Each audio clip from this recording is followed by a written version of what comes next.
ఎందుకు చప్పుడు విన్నాడు? కళ్ళు కనిపించవు కదా. కళ్ళు కనిపిస్తే డైరెక్ట్గా చూసేవాడు.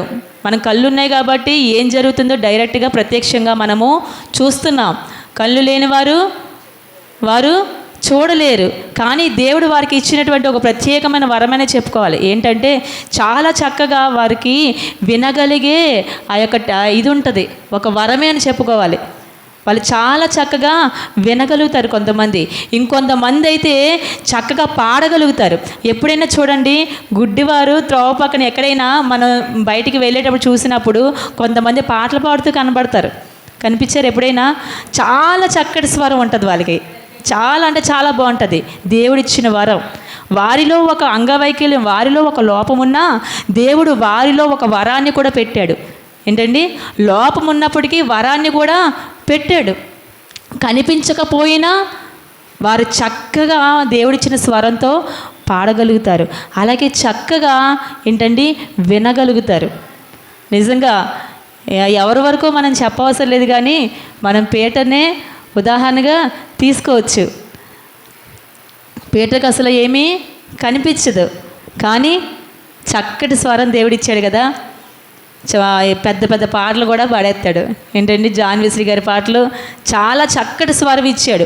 పాడేటప్పుడు కూడా ఒక నడిపింపుతో పాడుతాడు. ఏంటంటే ఒక సేవకుడు నడిపింపుతో పాడుతాడు. అది పాడుతూ ఉన్నప్పుడు నాకు అది అనిపిస్తుంది, ఏంటంటే వీళ్ళు ఒక సేవకుడి లక్షణం కనబడుతుంది అనిపిస్తుంది నాకు ఎప్పుడు కూడా. ఎందుకంటే ఆ ఇది ఉంటుంది పీటర్లో. తర్వాత ప్యాడ్ కొట్టేటప్పుడు కూడా వాడికి అసలు ఏమీ కనబడదు. ఎక్కడ ఏ ప్యాడ్ ఏ కీ ఉందో కూడా కనబడదు, కానీ చక్కగా ఏది ఎక్కడ ఉందో కొడతాడు. నేను ఒకసారి ప్యాడ్ నేర్చుకుంటానని చెప్పి పీటర్ని అడిగినప్పుడు ఆడు కొడుతూ ఉంటే నాకు అదే అనిపించింది. ఇది కనిపించిపోయినా అసలు కరెక్ట్గా అదే దాని మీద ఎలా కొడుతున్నాడు? అడిగితే అదే చెప్పాడు. ఏంటంటే అసలు ఎలా కొడతానో నాకు కూడా తెలియదు అక్క, అసలు ఎలా వచ్చిందో కూడా నాకు కూడా తెలియదు. అలా దేవుడే నాకు నేర్పించాడు. కనిపించకపోయినా కనిపించే మేమే కొట్టడానికి అంత నానా బాధలు పడుతుంటే ఇంక నేర్చుకోవాలని ఆసక్తి కలిగి ఉన్నాం. ఏంటండి? కనిపించకపోయినా చక్కగా వాడంతటా ఆడే పెట్టేసుకుంటాడు. అన్నీ చక్కగా ఏం పెట్టాలో, ఏ సాంగ్కి ఏం పెట్టాలో అన్నీ పెట్టుకొని కనిపించకపోయినా చాలా చక్కగా కొడుతున్నాడంటే ఏంటి? దేవుడు ఒక వరం ఇచ్చాడు. ఏంటంటే నీలో ఒక లోపమున్నా దేవుడు ఆ లోపాన్ని పక్కన పెట్టి ఇంకొక వరాన్ని ఇచ్చి వాడుకుంటున్నాడు కదా. అందుని బట్టి దేవుని ఎంతగానో మహిమపరుద్దాం. ఇలా ఎంతోమంది ఉన్నారు. అలాగే ఇక్కడ వింటున్నాడు. ఏం వింటున్నాడు? చప్పుడు విన్నాడు. కళ్ళు కనిపించవు, కానీ చప్పుడు విని ఏం జరుగుతుంది అని చెప్పి అడిగితే జనసమూహము దాటిపోగుచున్నట్లు, అంటే తన ముందు నుంచి ఒక సమూహము, జనసమూహం వెళ్ళిపోతున్నట్టుగా విన్నాడు. ఆ మాటలు వింటూ ఉన్నాడు. ఏంటి ఇంతమంది చప్పుడు వినబడుతుంది, ఇంతమంది పాదాల చప్పుడు వినబడుతుంది, ఇంతమంది మాటలు వినబడుతుంది, అసలు ఏం జరుగుతుంది అని చెప్పి అడిగాడట. ఏం చేశాడండి? అడుగగా 37వ వచనంలో చూడండి, వారు నజరేయుడైన యేసు ఈ మార్గము వెళ్ళుచున్నాడని వానితో చెప్పిరి. హల్లెలూయా. ఏం చెప్పారట వాళ్ళు? ఏంటా చప్పుడు? ఏం జరుగుతుందంటే యేసు ఈ మార్గమున వెళ్ళుచున్నాడు అని చెప్పిరి. ఏ స్థలంలో అయితే ఆ భిక్షమెత్తుకుంటూ అక్కడ కూర్చొని ఉన్నాడో అదే మార్గం గుండా అతన్ని దాటిపోతూ ముందు ఏం రాయబడి ఉంది? దాటిపోవచ్చున్నట్లు. అంటే ముందుకు పాస్ అయిపోతున్నారు జనాలు, అందులో యేసుప్రభు కూడా ఉన్నాడు. ముందుకు దాటిపోతూ ఉంటే అక్కడ ఏం విన్నాడట? యేసుక్రీస్తు ఈ మార్గమును వెళ్ళుచున్నాడని విని ఏమడిగాడట? చూడండి, చదవాలి. అప్పుడు వాడు, యేసు, దావీదు కుమారుడా, నన్ను కరుణింపమని కేకలు వేయగా. హల్లెలూయా. ఎందుకు కేకలు వేశాడండి? ఎవరో వెళ్ళిపోతే ఊరుకోవచ్చు కదా, ఎవరో వెళ్ళిపోతున్నారు, కానీ అది ఎవరో కాదు. ఎవరండి? నజరేయుడైన యేసు. మామూలు వ్యక్తి కాదు. ఆ మార్గము గుండా వెళ్తున్న వ్యక్తి మామూలు వ్యక్తి కాదు. ఎందుకు అరుస్తున్నాడు? అతను శక్తివంతుడు, అతనిలో శక్తి ఉంది. ఎన్నో కార్యాలు విన్నాడు. ఎందుకు ఆ మాట నజరేయుడు యేసు అని అనగానే దావీదు కుమారుడా నన్ను కరుణించు అని ఎందుకు కేకలేస్తున్నాడు? అతనికి తెలుసు ఏంటంటే ఆయనలో శక్తి ఉంది, ఆయన దేవుని కుమారుడు, ఆయనను స్వస్థపరచగలడు. ఎన్నో అద్భుతాలు నేను వింటున్నాను, ఎన్నో కార్యాలు అక్కడ జరుగుతున్నప్పుడు ఆ మాటలు ఒకరి దగ్గర నుంచి ఒకరికి వ్యాప్తి చెందుతూ ఉన్నాయి. ఇతని దగ్గర కూడా వచ్చింది. నజరేయుడైన యేసు అద్భుతాలు చేస్తున్నాడు, ఆయన స్వస్థపరుస్తున్నాడు, దెయ్యాలు వెళ్ళగొడుతున్నాడు, కుంటివారిని బాగు చేస్తున్నాడు, మోగవారిని బాగు చేస్తున్నాడు, ఎలాంటి వారినైనా సరే చనిపోయిన కూడా లేపుతున్నాడు. ఎన్నో కార్యాలు విని ఏం చేశాడట? కేకలు వేస్తున్నాడట. ఏం చేశాడండి? కేకలు వేస్తున్నాడు. ఎందుకు అంటే దాటిపోతున్నాడు. ఇప్పుడు ఆ స్థలంలో అతను ఉన్నప్పుడే, యేసుక్రీస్తు ఉన్నప్పుడే అతను చేరుకోవాలా, అంతేనా? ఆ స్థలంలో ఉన్నప్పుడే ఆ గుడ్డివాడు యేసుక్రీస్తుని చేరుకోవాలా. ఇక వెళ్ళిపోతే, దాటిపోతే మరొక అవకాశం వస్తుందా? మరొకసారి అదే మార్గం గుండా యేసుక్రీస్తు రావాల్సి ఉంటుందా? చెప్పలేము. మరలా అదే మార్గము గుండా దేవుడు అంటే యేసు ప్రభువు వెళ్ళవలసిన పరిస్థితి ఉండొచ్చు, ఉండకపోవచ్చు. మరొక అవకాశం అతనికి రావచ్చు, రాకపోవచ్చు. కానీ ఇప్పుడే, ఈ క్షణమే దేవుడిచ్చిన అవకాశాన్ని వినియోగించుకోవాలి. మళ్ళీ సార్ వస్తాడులే, ఎలాగ ముందు పోయాడు కదా, అంతేనా? ఎలాగ ముందుకు వెళ్ళిపోయాడు కదా, ఇంక నీ కేకలేసి మాత్రం ఫలితమేముంది? ఇంతమంది జనాలలో వాళ్ళ పాదాల చప్పుడే అంతగా వినబడుతుంది, వాళ్ళ మాటల్లో. నా మాట ఏమాత్రం ఎక్కడికి పోతుందో, పోయాడు కదా, ముందుకు వెళ్ళిపోయాడు కదా, దాటిపోయాడు కదా. దాటిపోయినోడు ఎందుకు పిలడం? మరొకసారి అడుగుదాంలే అని అనుకోలేదు. ఏంటండి? అనుకోలేదు. అలా మరొకసారి నాకు ఈ అవకాశం వస్తుందో రాదో, ఈసారే ఈ కార్యము నేను పొందుకోవాలి, ఈసారే నేను స్వస్థత పొందుకోవాలి, నేను విడుదల పొందుకోవాలి అనుకున్నాడు. అందుకనే దావీదు కుమారుడా నన్ను కరుణించు అని పెద్ద కేకలు వేస్తుంటే అక్కడ జనాలు ఏమన్నారట? ఊరుకో, ముందర నడుచుండు వారు అతని కేకలు వేస్తుంటే ఊరుకోమని గద్దిస్తే ఇతను మరీ ఎక్కువగా కేకలు వేశాడట. హల్లెలూయా! ఏం చేశాడండి? ఊరుకో అని చెప్పి ముందర నడిచేవారు గద్దించినప్పుడైనా సరేలే, అందరూ గసిరేస్తున్నారు కదా నన్ను, అంతేనా? వీళ్ళందరూ గసిరేస్తున్నారు, సరేలే నెక్స్ట్ టైం అవకాశం వస్తే చూద్దాంలే అని అనుకోలేదు. వాళ్ళు గసిరిన కొద్దీ ఏం చేశారట? మరీ ఎక్కువగా ఇంకా సౌండ్ పెంచాడట. హల్లెలూయా! ఏం చేశాడండి? ఇంకా సౌండ్ పెంచాడు. గద్దించిన కొలిది పక్కనున్న మాటలు పట్టించుకోలేదు. తన దృష్టిలో ఉంది ఒకటే, నేను ఎలాగైనా స్వస్థత పొందుకోవాలి, ఎలాగైనా విడుదల పొందుకోవాలి. చూడండి, మనం ప్రార్థన చేసినప్పుడు కూడా చాలామంది పక్కన గద్దించిన వాళ్ళు ఉంటారు. ఇళ్ళల్లో ఉంటారా? ఉండరా? ఎందుకు అంతసేపు ప్రార్థన చేస్తావు? ఎందుకు ఉదయాన్నే లైట్ వేసేసి మమ్మల్ని తినేస్తున్నావు? అంతేనా? పొద్దున్నే ఎందుకు నిద్రని డిస్టర్బ్ చేస్తున్నావని, ఇంకా ఎందుకు అలా ఏడుతో ప్రార్థన చేస్తావు, ఎందుకు అలా ఏడుతావు, ఏదో పోయినట్టుగా, ఎవడో చచ్చినట్టుగా.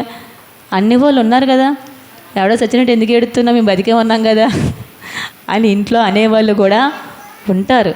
నేను గద్దిస్తారు, వీళ్ళు గద్దించినట్టే. నువ్వేం చేయాలా? మరి ఎక్కువగా ప్రార్థించాలా. హల్లెలూయా! అంటే వాళ్ళు ఎరెక్కించమని కాదు అర్థం, వాళ్ళ కోపం తెప్పించమని కాదు, నువ్వు ఇంకా ప్రార్థన చెయ్యాలా. అంటే ఆ వాళ్ళు గద్దించినా ఆగిపోలేదు, మరి ఎక్కువగా ప్రార్థించాడు. కరుణించంటే ఏంటి? ప్రార్థనే. దావీదు కుమారుడు నన్ను కరుణించంటే ఏంటి? ప్రార్థనే. అది అక్కడ ప్రత్యక్షంగా ఉన్నాడు కాబట్టి మాటగా పలుకుతున్నాడు. మనం ప్రార్థన రూపంలో దేవునికి అడుగుతాం. మరీ ఎక్కువగా అడిగాడు. మన జీవితాల్లో ఎప్పుడైనా ఇలాంటి గద్దింపులు వచ్చినప్పుడు మరీ ఎక్కువగా నువ్వు ప్రార్థన చెయ్యాల. వారిని దేవునికి విడిచిపెట్టి దేవుని చేతులకు అప్పగించి, నువ్వు వారు గసురుతున్నారు కదా, గద్దిస్తున్నారు కదా అని ప్రార్థన ఆపేయడం కాదు, కానీ దేవునితో మాట్లాడడం ఆపేయడం కాదు, కానీ దేవుని పనిలో, దేవుని పరిచర్యలో కూడా గద్దింపులు వచ్చాయని ఆపేయడం కాదు, కానీ మరీ ఎక్కువగా నువ్వు దేవుని పరిచర్యలో ఉండాలి, మరీ ఎక్కువగా నువ్వు ప్రార్థనలో ఉండాలి. ఏదైనా మరీ ఎక్కువగా ఉండాలి. నీకు గద్దింపు వస్తుందంటే ఇంకా ముందుకు దేవుడు నిన్ను పెంచమనే అర్థం.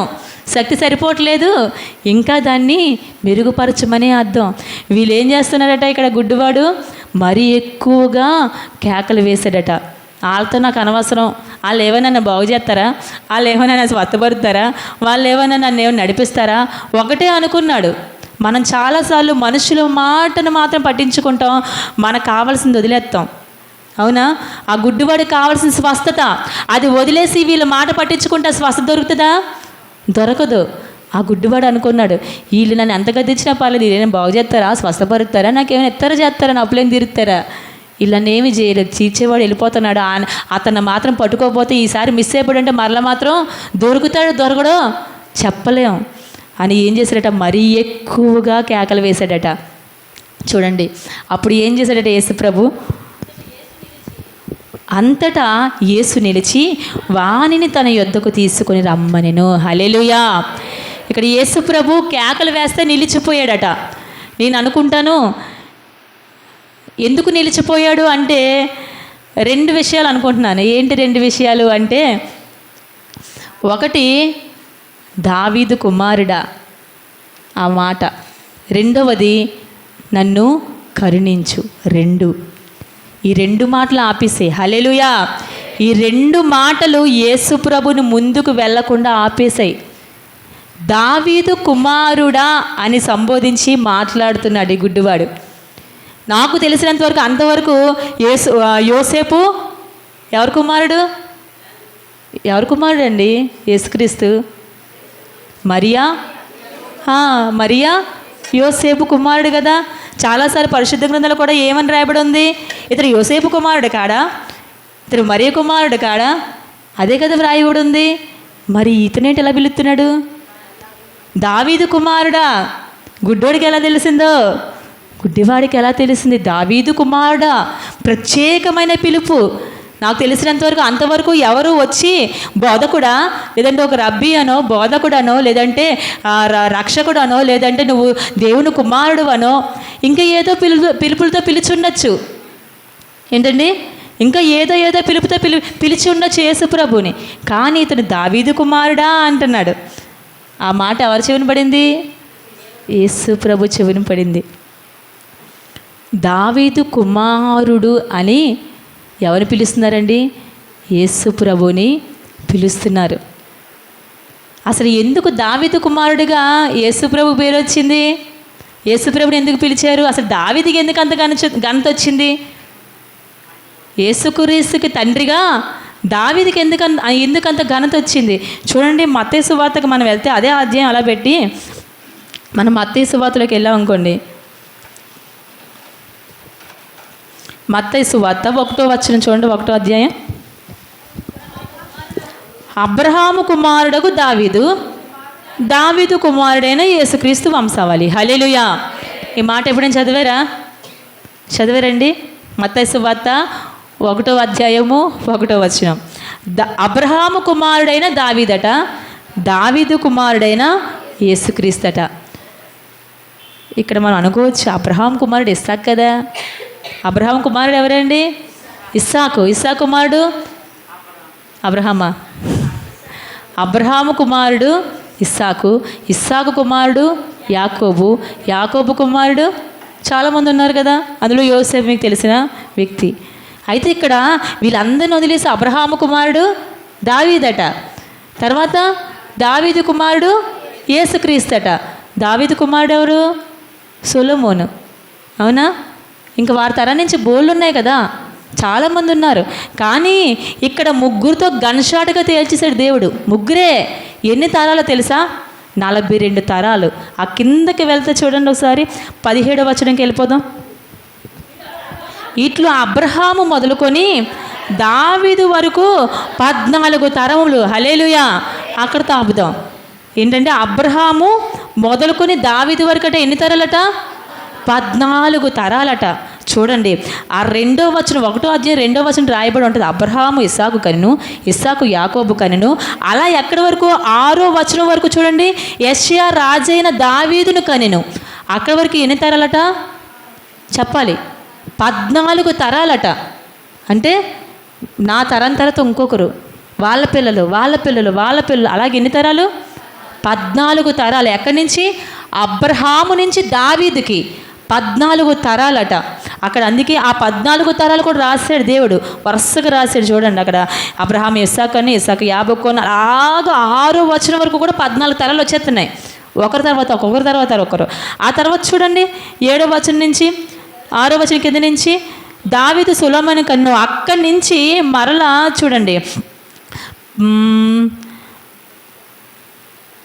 10వ వచనం వరకు హిజ్కియా అక్కడ ఉంది కదా, యెషయాని కన్నా ఉంది కదా, అక్కడ వరకు 14 తరాలు. మరలా 11వ వచనం నుంచి 16వ వచనం వరకు 14 తరాలు. ఆ కింద మనం చూస్తే ఇట్లా అబ్రహాము మొదలుకొని దావీదు వరకు తరములని 14 తరములు, దావీదు మొదలుకొని యూదులు బబులోనుకు కొనపబడిన కాలం వరకు 14 తరములు, బబులోనుకు కొనపడినది మొదలుకొని క్రీస్తు వరకు 14 తరములు. హల్లెలూయా. అంటే ఎన్ని తరాలు? 3 14లు ఎంతండి? 42నా? బతికించారు. 42 తరాలు. 42 తరాల్లో ముగ్గురిని హైలైట్ చేశాడు దేవుడు. హల్లెలూయా. ఎన్ని తరాలు? 42 తరాల్లో ముగ్గురిని గన్షాట్గా తీసాడు బయటికి. ఎవరిని అంటే మొదటగా అబ్రహాము, తర్వాత దావీదు, తర్వాత యేసుక్రీస్తు. మరి మిగులలో వీళ్ళు ఎందుకు బయటికి తీసాడంటే ఒక ప్రత్యేకత ఉంది వీరికి. ఒక ప్రత్యేకమైన సాక్ష్యాన్ని పొందుకున్నారు దేవుని దగ్గర నుంచి. అందుకే 42 తరాలు ఉన్నా సరే, 42 తరాలు ఉన్నా ముగ్గురు మాత్రమే బయటికి హైలైట్గా వచ్చారు. హల్లెలూయా. ఎవరు అంటే వాళ్ళు చెప్పాలి. ఎవరండి? అబ్రహాము, తర్వాత దావీదు, తర్వాత యేసుక్రీస్తు. చూడండి మన వంశాల్లో ఎన్ని తరాలు ఉన్నా మన పేరు హైలైట్ అయితే చెప్పాలి. ఇప్పుడు నాకు ముందు తరాలు బోలు మంది ఉన్నారు, నా తర్వాత తరాలు కూడా బోలు మంది వస్తారు. కానీ దేవుడు నన్నే హైలైట్గా మధ్యలో పెడితే ఎలా ఉంటుంది? ఉంటుంది కదా, చాలా చాలా సంతోషంగా ఉంటుంది. నిజంగా అలా ఉండాలని లేదా? అంటే నీ తరాలు అన్నిట్లో కూడా ఎంతోమంది దేవుణ్ణి నమ్ముకొనవచ్చు, కానీ నీలో ఒక ప్రత్యేకత ఉంటే నిన్ను దేవుడు బయట తీయడా? నిన్నే మూలస్తంభంగా పెడతాడు మధ్యలో. ఇక్కడ అబ్రహాముని మూలస్తంభంగా పెట్టాడు. అబ్రహాముకు ముందు నోవాహు ఉన్నాడు, చాలామంది ఉన్నారు ఆదాము నుంచి. కానీ అబ్రహాము తర్వాత పుట్టిన వాళ్ళు చాలామంది ఉన్నారు. ఇస్సాకు, యాకోబు చాలామంది, యెహోషువ బోలు మంది ఉన్నారు, మోషే, వీళ్ళందరూ చాలామంది ఉన్నారు. కానీ ఎవరిని తీశాడు బయటికి? చెప్పాలి. దావీదుని బయటికి లాక్కొచ్చాడు. ఆ తర్వాత యేసుక్రీస్తే. మన తరాల్లో కూడా మనల్ని దేవుడు ఒక మూలస్తంభంగా నిలబెడతాడు. ఎప్పుడు? మనలో కూడా ఒక ప్రత్యేకత, మనలో కూడా ఒక సాక్ష్యము ఏంటండి?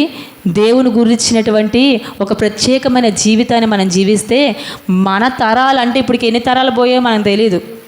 మన ముందు ఎన్ని తరాలు ఉన్నాయో, మన వెనక ఎన్ని తరాలతో మనకు తెలియదు కదా. కానీ ఎన్ని తరాలు గడిచినా దేవుడు నీకు ఒక గుర్తింపు ఇవ్వాలి అంటే ఒక ప్రత్యేకమైన సాక్ష్యాన్ని, ఒక ప్రత్యేకమైన విశ్వాసాన్ని నీవు కలిగి ఉండాలి. హల్లెలూయా. నేనైతే ఎప్పుడు అనుకుంటాను ఏంటంటే మా నాన్నగారు వాళ్ళ ఫ్యామిలీ మొత్తం, అంటే మొత్తం అటువైపు నుంచి చూసినా ఇటువైపు నుంచి చూసినా మా కుటుంబంలో, అంటే అమ్మమ్మ వాళ్ళు దేవుని నమ్ముకున్నారు, అమ్మమ్మ వాళ్ళ పిల్లలు దేవుని నమ్ముకున్నారు, బాప్తిసం తీసుకున్నారు, వాళ్ళు దేవుల్లో ఉన్నారు. కానీ అటువైపు చూసినా ఇటువైపు చూసినా సేవకులు ఎవరు లేరు. హల్లెలూయా. సేవకులు ఎవరు లేరు. నేను అనుకుంటాను ఏంటంటే నా తరములో నన్ను మొట్టమొదటి సేవకురాలుగా నిలబెట్టావు ప్రభువా. హల్లెలూయా. నా తర్వాత ఎంతమంది సేవకురాలు వచ్చినా, నా తర్వాత ఎంతమంది సేవకులు లేచినా కానీ ఒక గుర్తింపు ఉంటుంది. ఏంటి? మొట్టమొదటి సేవకురాలు అన్న గుర్తింపు ఉంటుంది కదా. ఉంటుందా? ఖచ్చితంగా ఉంటుంది. మనము మొట్టమొదటిగా నమ్మిన వాళ్ళే గుర్తుపెట్టుకుంటున్నాం కదా, అవునా? మా ఇంట్లో ఎవరు నమ్మలేదండి. ఫస్ట్ మా అమ్మే నమ్మింది, లేదంటే మా నాన్నే నమ్మాడు, లేదంటే మా పిన్ని నమ్మిందండి. సాక్ష్యం చెప్తాం, మా పిన్ని నమ్మిందండి, మా పిన్ని సువార్త చెప్తే మేము నమ్ముకున్నామండి. నమ్మిన వాళ్ళనే నువ్వు గుర్తుపెట్టుకున్నావు కదా. కానీ దేవుడు గుర్తుపెట్టుకుంటే ఆయన అస్సలు వదలడు. నేను అదే అనుకుంటాను, అవును ప్రభువా, ఆ తరంలో అటువైపు అయినా ఇటువైపు అయినా సరే మొట్టమొదటి సేవకురాలుగా నా తరంలో నువ్వు నిలబెట్టుకున్నావు. తర్వాత ఎంతమంది సేవకురాలు వచ్చినా సరే మొట్టమొదటి సేవకురాల కింద నాకు ఒక గుర్తింపుని ఇచ్చావు ప్రభువా అని. అలాగే నీకు కూడా ఇస్తాడు ఏదో ఒక ఘనత. నువ్వు ఒక మంచి సాక్ష్యాన్ని కలిగి ఉంటే, ఒక ప్రత్యేకతను కలిగి ఉంటే దేవుడు తప్పకుండా బయటికి తీసుకొస్తాడు. ఇక్కడ తర్వాత అబ్రహాము కుమారుడుకు దావీదు అంటున్నాడు. ఎన్ని తరాలు గడిచిపోయావు, కానీ దావీదుని ఎందుకు లేపాడో తెలుసా? దావీదు దేవుడికట హృదయానుసారుడట. ఎవరండి? హృదయానుసారుడు. దేవారాత్రులు కూడా ధ్యానించేవాడు. అలాంటి వాడే పడిపోయాడు పాపంలో. పడిపోయాడా? పడిపోయాడు. పడిపోయినోని హైలైట్ ఎందుకు చేసావు ప్రభువా? చాలామంది అనుకుని ఉండొచ్చు, చాలామంది పరిశుద్ధులు ఉన్నారు కదా, వాళ్ళందరినీ వాళ్ళు ఎవరైనా హైలైట్ చేయొచ్చు కదా. ఒక పాపంలో పడిపోయి ఒకని హత్య చేసినటువంటి ఒక వ్యక్తిని ఎందుకు నువ్వు తండ్రిగా, నీకే తండ్రిగా ఎందుకు ఆ ఘనత ఇచ్చావు?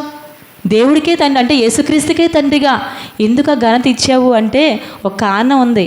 ఏంటి అంటే దావీదు చేసిన పాపం అందరికీ కూడా తెలుసు. ఎంతోమంది ఎన్నో పాపాలు చేశారు, సంసోను కానీ చాలామంది. కానీ దావీదు పొందుకున్న ఒక సాక్ష్యం ఏంటి అంటే దావీదు ఏడ్చినట్టుగా పాపం కోసం ఎవరు ఏడలేదట. హల్లెలూయా, అందరూ చెప్దామా? హల్లెలూయా. దావీదు చేసిన పాపానికి పరుపు కొట్టుకుపోయేలా ఏడ్చాడట. అంతలాగా పాపం చేసిన వాళ్ళు ఎవరు ఏడలేదట. ఒప్పుకొని విడిచిపెట్టేసి ఉంటారు అంతే. అంతేగాని అంత పశ్చాత్తాపం లేదు, అంత లోతైన పశ్చాత్తాపము లేదు.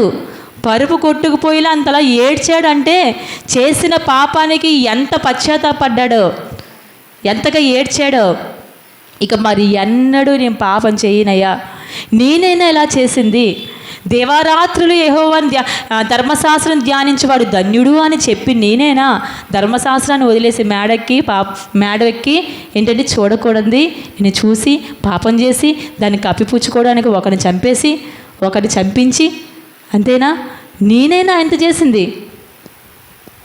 ఎప్పుడైనా పాపంలో ఉన్నోడు రిలీజ్ అవ్వడగానే పాపంలోంచి బయటకు వచ్చినోడే రిలీజ్ అవుతాడు. హల్లెలూయా.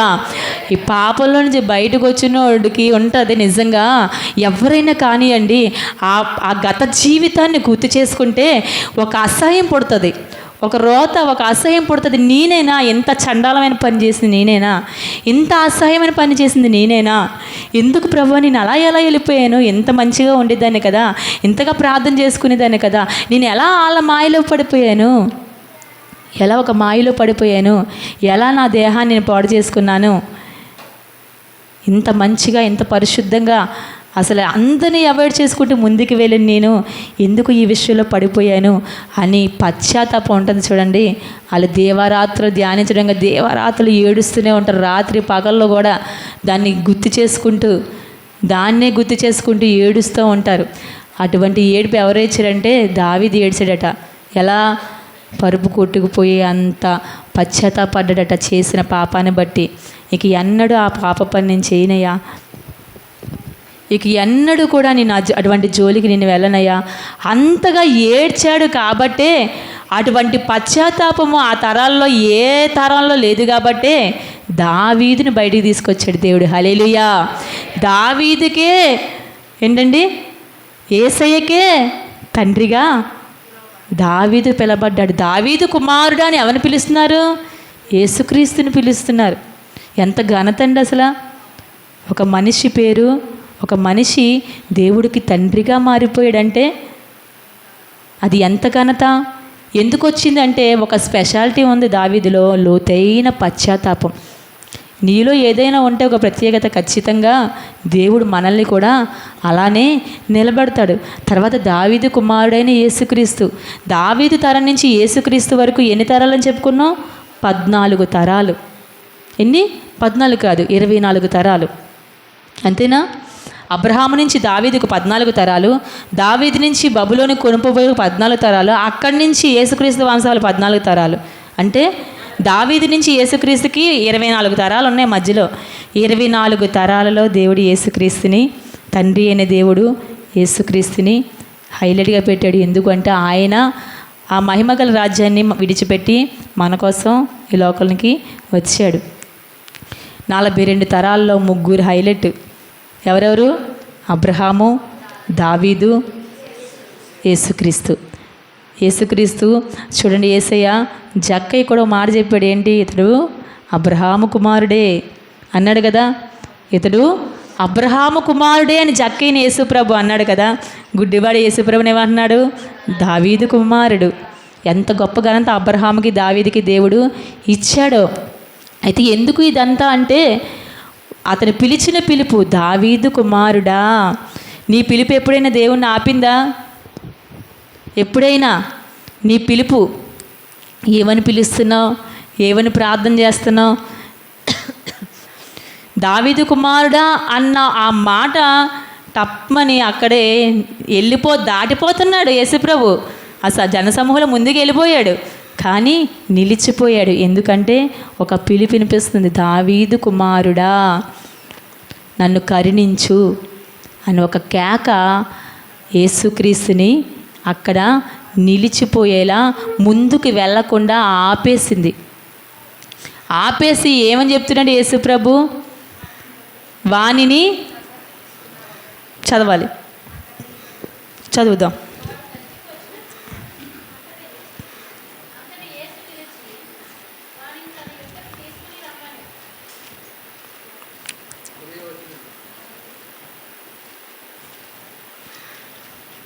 చెప్పండి. అంతటా యేసు నిలచి వానిని తన యొద్దకు తీసుకొని రమ్మనెను. వాడు దగ్గరకు వచ్చినప్పుడు ఆయన, నేను నీకేమి చేయగోరుచున్నావని అడుగుగా, వాడు, ప్రభువా, చూపు పొందగోరుచున్నానెను. యేసు, చూపు పొందుము, నీ విశ్వాసము నిన్ను స్వస్థపరచునని వానితో చెప్పెను. వెంటనే వాడు చూపు నొంది దేవుని మహిమపరచుచు ఆయన వెంబడించెను. హల్లెలూయా. యేసుక్రీస్తు నిలవడమే కాకుండా వాడిని పిలిచాడు. పిలిచి, నీకేం చేయాలి, నీకేంటి అవసరత అని అడిగితే దొరికిందే ఛాన్స్ కదా అని అసలు వదిలేసి కొసరత అడగలేదు. మనమైతే అదే అడుగుతాం. ఏంటంటే అసలు వదిలేస్తాం, ఏటేటో అడుగుతూ ఉంటాం దేవుడిని. దేవుడు నీకు ఒక అవకాశం ఇస్తే ఏది అడగాలో అది అడగాల, అంతేనా? అంతే కదండి. దేవుడు మనకు అవకాశం ఇస్తే ఆయన నిలిచిపోయి పిలిచాడు అనుకోండి, నువ్వు అడగాల్సిందే అడగాల. ఈ గుడ్డివాడు, నేను భిక్షం ఎత్తుకోకుండా నన్ను ధనవంతుని చెయ్యి, ఇంకా ఇప్పుడు కూడా నేను భిక్షం ఎత్తుకోకూడదు, నాకు అంత డబ్బు రావాలని అడగలేదు, మేడ కావాలని అడగలేదు, ఇల్లు కావాలని అడగలేదు, ఏమి అడగలేదు, ఆరోగ్యం ఏమి అడగలే. ఏమడిగాడండి? చూపు. దేహముకు కన్నే దీపమట కదా. ఇది ఉంటే శరీరం అంతా వెలుగుమయంగా ఉంటుందట.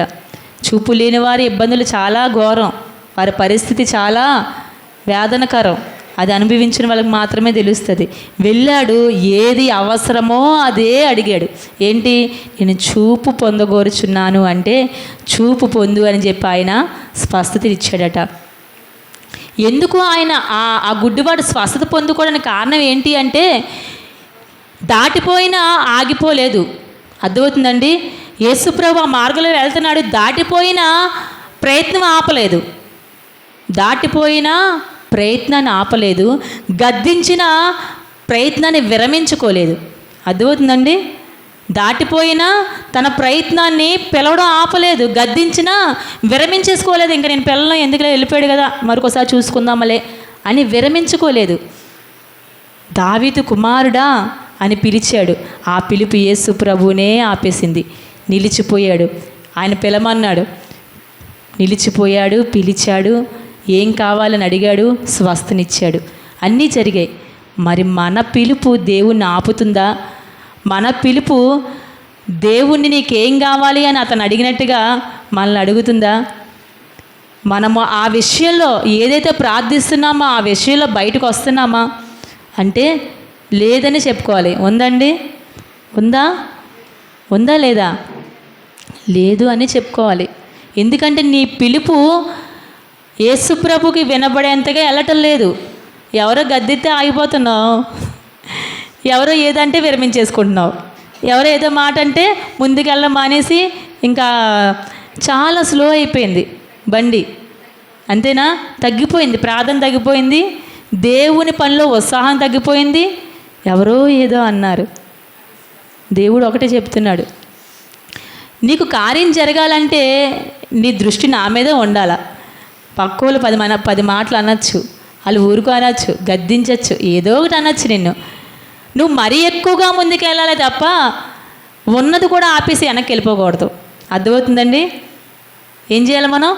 మరీ ఎక్కువగా ప్రార్థనలో, మరీ ఎక్కువగా దేవుని పరిచర్యలో, మరీ ఎక్కువగా దేవుని సేవలో, మరీ ఎక్కువగా ఇంకా దేవుని పనిలో ముందుకు వెళ్ళాలి తప్ప వారి గద్దింపులు విని ఆగిపోతే యేసుక్రీస్తు నిలిచిపోతాడా? నువ్వు ఆగిపోతే ఆయన ముందుకు వెళ్ళిపోతాడు. అతను ఆగకుండా అరిచాడు, పిలిచాడు, కేకలేశాడు కాబట్టి యేసుప్రభు నిలిచిపోయాడు. నువ్వు ఏదో నిన్ను అభ్యంతరపడుతుందని, ఏదో నిన్ను ఆపేస్తుందని నువ్వు ఆగిపోతే నీకు స్వస్థ వస్తుందా? నీకు కార్యం జరుగుతుందా? నీకు విడుదల ఉంటుందా? ఉండదు. ఆయన నిలిచిపోవాలి, నిన్ను పిలవాలి, నిన్ను అడగాలి అంటే గద్దింపులు వచ్చినా నీ ప్రయత్నం ఆపకూడదు, నీ ప్రయత్నం విరమించుకోకూడదు. విరమించడం అంటే ఇంక వదిలేస్తాను, ఇంక ఈ పని ఇంకా అయిపోయింది, అంతే, ఇంక చేయను. విరమించుకోకూడదు. అతను అలా చేశాడు కాబట్టి గొప్పగా స్వస్థత పొందుకొని ఒక గొప్ప కార్యాన్ని తన జీవితంలో చూశాడు. లాస్ట్ టైం మనం చెప్పుకున్నాం ఏంటి, జక్కయ్య గురించి కూడా. ఎంతమంది ఉన్నారు వాళ్ళ వాక్యం చెప్పుకున్నప్పుడు, జక్కయ్య గురించి మాట్లాడినప్పుడు? ఉన్నారు కదా. ఏం చెప్పుకున్నావు వాళ్ళ? చూడండి 19వ అధ్యాయము లోకాసు వార్తలో కిందకి వెళ్ళిపోతే 5వ వచనం చూద్దాం.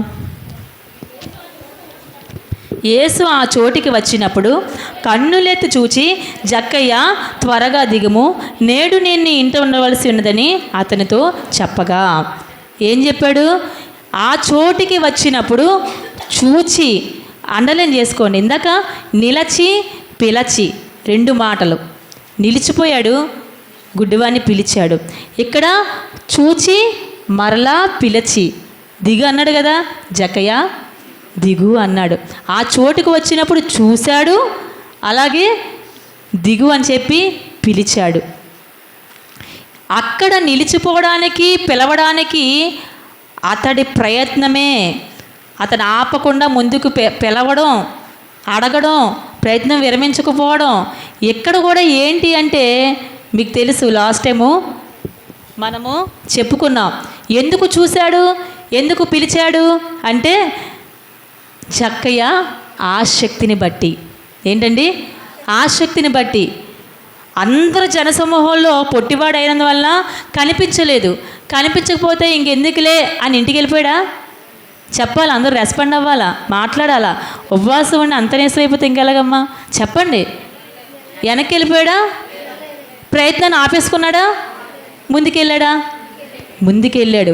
అక్కడ ఆ ఉన్న స్థలంలో యేసుప్రభు మిస్ అయిపోయాడు, కనిపించలేదు. ఇక్కడ మిస్ అయిపోయాడు కదా, ఇంకెందుకులే, తర్వాత ఎప్పుడో చూసుకుందాంలే అనుకోలేదు. ఆ గుడ్డివాడు అలాగ అనుకోలేదు.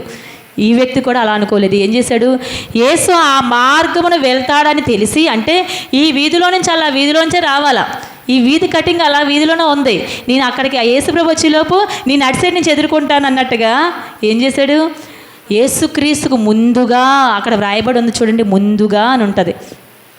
యేసయ్య వెళ్ళక ముందే ముందుగానే వెళ్ళిపోయాడు. ఇక్కడ ముందుగా వెళ్ళిపోయిన యేసుక్రీస్తుని ఆపేశాడు గుడ్డోడు. అవునా? అంతేనా? ఈ గుడ్డివాడు ఆపేశాడు. ఇక్కడ ముందుగా వెళ్ళి యేసు ప్రభు కోసం కాచుకున్నాడు. ఎవరు? జక్కయ్య. ఆ స్థలానికి వెళ్ళాడు, ముందుగా వెళ్ళాడు, అక్కడ నిలబడ్డాడు, మరలా ఆలోచన చేశాడు. ఇక్కడ ఎలా ఉన్నా ప్రయత్నించిన ఫలితం లేదు. ఎందుకంటే మరలా జన సమూహముతోటే యేసుక్రీస్తు వస్తాడు, మరలా అందరూ ముగేస్తారు. ఇంకెక్కడ అవుతుంది పని? ఇంకెక్కడ చూడడానికి అవుతుంది? అతని ఆశ ఏంటంటే యేసుక్రీస్తు ఎవరో అని చూడడానికి వచ్చాడట. ఎవరో అని చూడడానికి వచ్చాడట. ఆ ఆసక్తిని విరమించుకోకుండా ఏం చేశాడు? ముందుగా పరిగెట్టాడు. నేను పరిగెత్తి ఇక్కడికి వచ్చాను, బాగానే ఉంది, కానీ మరలా జనసమూహంతో యేసుప్రభు వస్తున్నా మరలా కనిపించాడు. ఇప్పుడు ఏం చేయాలా? మరలా ఆలోచించాడు. ఏం చేయాలంటే చెట్టు ఎక్కాలా అనుకున్నాడు. హల్లెలూయా! చెట్టు ఎక్కితేనే పని అవుతుంది. ఏంటండి? చెట్టు ఎక్కితేనే పని అవుతుంది. ఎందుకంటే నేను అక్కడ చూడడానికి నాకు అవకాశం లేదు కాబట్టి చెట్టు ఎక్కి చెట్టు మీద కూర్చున్నాడు. అతను ఎవరు? ఒక ట్యాక్స్ కలెక్టర్ కదా, అందరికీ తెలుసు. పన్ను వసూలు చేస్తాడు కదా, వడ్డీలా వేస్తాడు కదా, వడ్డీ వ్యాపారస్తుడు కదా. పన్ను వసూలు చేసేవాడు కదా, వడ్డీ వ్యాపారస్తుడు కదా. ఈ చూసిన వాళ్ళు ఏమంటారు, ఈడేడు కోతిలాగా చెట్టు ఎక్కాడు అనొచ్చు కదా. అంతేనా? అంతే కదా, చెట్టు ఎక్కాడేటి కోతిలాగా అని అనుకోవచ్చు, ఇంకేదన్నా హేళన చేయొచ్చు. కానీ అవన్నీ పట్టించుకోలేదు. ఒకటే మైండ్లో ఉంది, యేసయ్యని ఇవాళ ఎలాగైనా చూసి వెళ్ళిపోవాలా, ఇది ఛాన్స్ మాత్రం నేను మిస్ చేసుకోకూడదు. చెట్టెనే ఎక్కుతాను, గొట్టెనే ఎక్కుతాను అనుకున్నాడు జక్కయ్య. ఎవరేమనుకుంటే నాకేంటి అనుకున్నాడు. ఆ చెట్టు ఎక్కి ఎదురు చూస్తూ ఉన్నాడు యేసుక్రీస్తుని చూడడానికి. దేవునికి సమస్తము తెలుసు. యేసుక్రీస్తు ఏంటండి, సమస్తము ఆ యేసుక్రీస్తుకి తెలుసు. ఆయన పరిగెత్తడం దేవునికి తెలుసు, చెట్టే కూర్చున్న సంగతి కూడా తెలుసు. అందుకే ఆ స్థలానికి వచ్చినప్పుడు జక్కయ్య ఏమన్నాడు, చెట్టు దిగు, నేడు నీ ఇంట ఉండవలసి ఉంది అంటే ఏంటి, అప్పటికప్పుడు డిసైడ్ అయింది కాదు, ముందుగానే డిసైడ్ అయిపోయాడు దేవుడు. ఏంటంటే నీ ఇంట ఉండవలసి ఉన్నది. చూడండి, చూడడానికి మాత్రమే వచ్చినోడికి యేసుక్రీస్తు ఇంటికి వచ్చేంత భాగ్యం కూడా దక్కేసింది. అంతేనా? చూడడానికి మాత్రమే వచ్చాడు. యేసుక్రీస్తు ఇంటికి వస్తాడని అనుకున్నాడా? అనుకోలేదు. ఊహించని కార్యం. జక్కయ్య రహస్యంగా చూసి వెళ్ళిపోదాం అనుకుంటే అందరి ముందు దింపాడు యేసు ప్రభు. అవునా? అంతే కదా. రహస్యంగా చూసి వెళ్ళిపోదాం అనుకుంటే ఆ 10 మంది ఎంతమంది ఉన్నారో ఆ జనసమూహం అందరి ముందులో కూడా కింద దింపాడు, దిగు అని హైలైట్ చేశాడు అక్కడ జక్కయ్యని. ఎందుకు? విశ్వాసం గొప్పది. ఏంటంటే అవకాశం లేకపోయినా చెట్టైనా ఎక్కి చూస్తాను యేసయ్యనన్న ఆ ఆసక్తిని దేవుడు చూశాడు.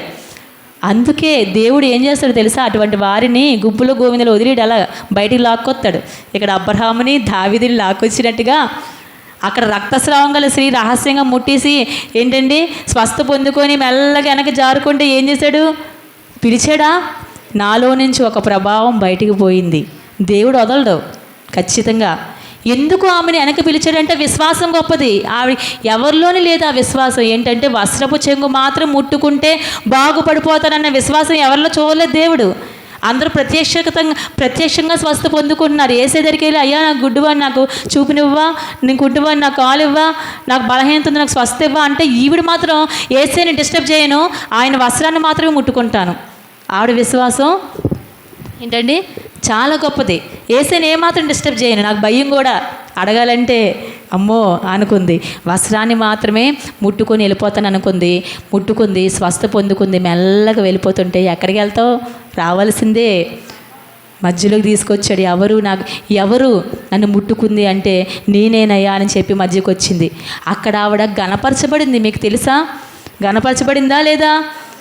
అంతమందిలో ఆ జనసమూహంలో ఈవిడ ఒక్కతే నా వ్యాధితో ఉంది. ఎంతోమంది జబ్బులతో ఉండొచ్చు, ఎంతోమంది వ్యాధులతో ఉండొచ్చు, వాళ్ళందరికీ ఇటువంటి విశ్వాసం లేదు. అంతమంది జనసమూహములో ఆ రక్తస్రావం గల స్త్రీని బయటకు దేవుడు తీసుకొచ్చాడంటే అందరిలో కూడా ఆమెకున్న విశ్వాసం ఎవరికీ లేదు. నువ్వు అలా ఉండకూడదు. నీకు ఒక ప్రత్యేకత ఉంది. ఏంటంటే నువ్వు వస్త్రాన్ని ముట్టుకుంటే చాలు బాగుపడిపోతా అన్న విశ్వాసం ఉంది కదా. నిన్ను బయటికి తీసుకొస్తాను, రహస్యంగా వెళ్ళిపోవడానికి లేదు అని చెప్పి బయటికి తీసుకొచ్చి ఆమె సాక్ష్యాన్ని అక్కడ చెప్పించి ఆయన ఘనపరచబడ్డాడు. ఆమెకు కూడా ఘనత వచ్చింది.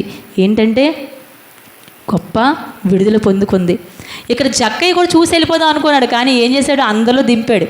మధ్యలో దింపి అక్కడ పరిచయాలు అనుకుంటున్నారట, ఈయన ఏటి పాపులేంట్లో అదే కదా ఉంది అక్కడ రాయబడి ఉంది. ఏముందండి, పాపి అయిన మనిషి యొద్దకు చదవాలి. అదే అధ్యాయం లోకసువార్త చదవండి అమ్మా.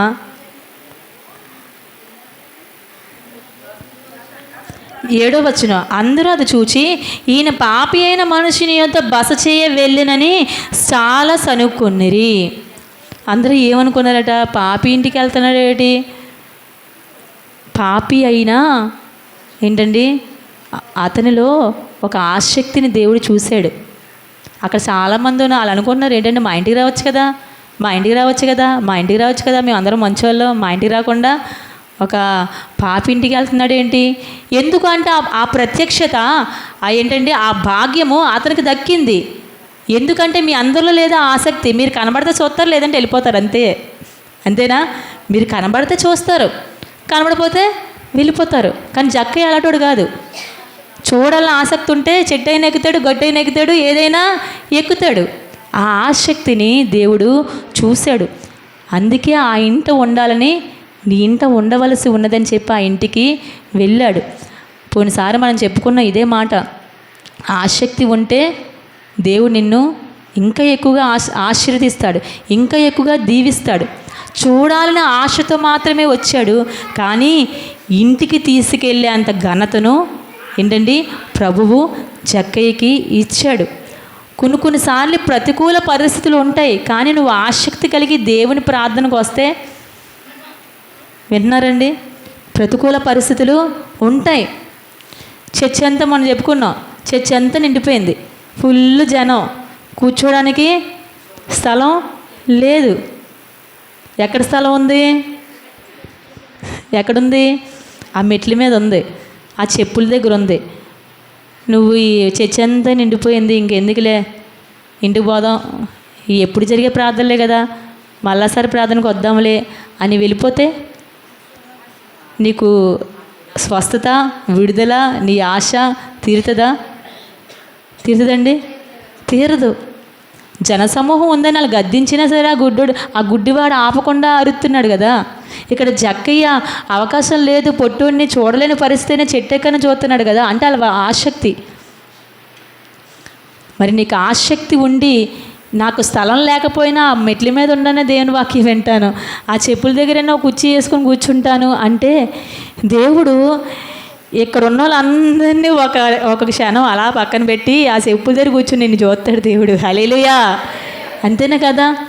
వీళ్ళందరినీ పక్కన పెట్టి, అంటే వీళ్ళందరూ వద్దని కాదు, వీళ్ళు స్థలం ఉంది కాబట్టి చక్కగా మటాలు వేసుకొని చక్కగా కూర్చున్నారు, పర్లేదు, ఓకే.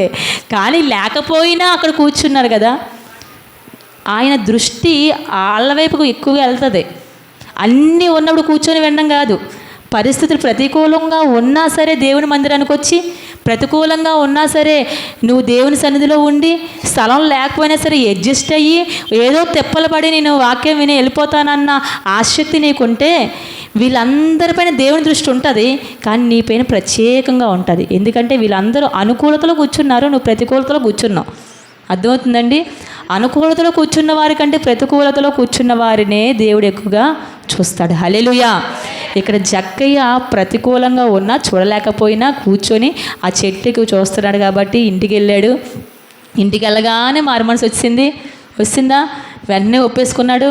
ఏం ఒప్పుకున్నాడు? నేను అన్యాయంగా ఎవరి దగ్గర తీసుకుంటే 400 ఇచ్చేస్తాను. దేవుడు వెళ్ళండి అడిగట్టుగానే దేవుడు చెప్పాడా? అతనికే వచ్చిందా? అతనికే వచ్చింది కదా. దేవుడు ఏమీ చెప్పలేదు, ఏమి ఒక్క మాట కూడా మాట్లాడలేదు, ఇంత అడుగు పెట్టాడు అంతే. వెంటనే మారు మనసు వచ్చింది. మరి వాక్యం నీ హృదయంలో, నీ ఇంటలో, అంటే నీ ఇల్లు, ఈ హృదయం అనే ఇంటిలో అడుగు పెడుతుంది, కానీ నీకు మారు మనసు వస్తుందా? అన్నీ పాపం ఒప్పుకుంటున్నావా? ఏంటండి, దేవుడు పోయినసారి కూడా అదే కదా మాట్లాడాడు. వాక్యము నీ ఇంట చేరుతుంది. నీ ఇల్లు అంటే ఇదే, నీ ఇల్లు ఇదే, దేవుని ఇల్లు, ఈ దేహమ దేవుని ఆలయం. ఆయన వాక్యాన్ని నీ ఇంట చేర్చుకుంటున్నప్పుడు, అంటే నువ్వు స్వీకరిస్తున్నప్పుడు, దాన్ని అంగీకరిస్తున్నప్పుడు నీలో మారు మనసు వస్తుందా? నువ్వు స్వీకరించి అంగీకరించి యాక్సెప్ట్ చేస్తే మారు మనసు వస్తుంది.